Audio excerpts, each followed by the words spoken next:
नमस्कार मित्रांनो, सातारा गोट फार्ममध्ये तुमच्या सर्वांचे स्वागत आहे। आज आपण आलो आहे आपल्या भात शेतामध्ये। या ठिकाणी आपले 8 गुंठ रान आहे। या शेतामध्ये आपण भात पीक केले आहे, इंद्रायणी भात पीक।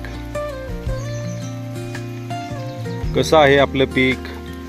2.5 महिन्याचं झालेलं आहे सध्या। एवढंच वावर आपल्याला फक्त पिकवलेलं आहे, बाकी सर्व आपली रानं पेरलेली नाहीत। या ठिकाणी आपण बाउंड्रीने शेळ्यांसाठी घास लावलेला आहे, सुपर नेपियर घास।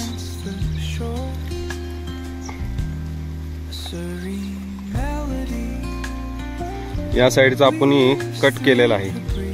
हे आता आपण शेळ्यांसाठी घेऊन जाण्यासाठी एवढं घेतलेलं आहे कापून। या ठिकाणचा आपण कट केलेला आहे, थोडा थोडा आपण घेऊन जातो शेळ्यांसाठी। भात पीक कसं आहे कमेंट मध्ये नक्की सांगा, लाईक करा। शेवटपर्यंत व्हिडिओ पाहिल्याबद्दल धन्यवाद। थँक्यू।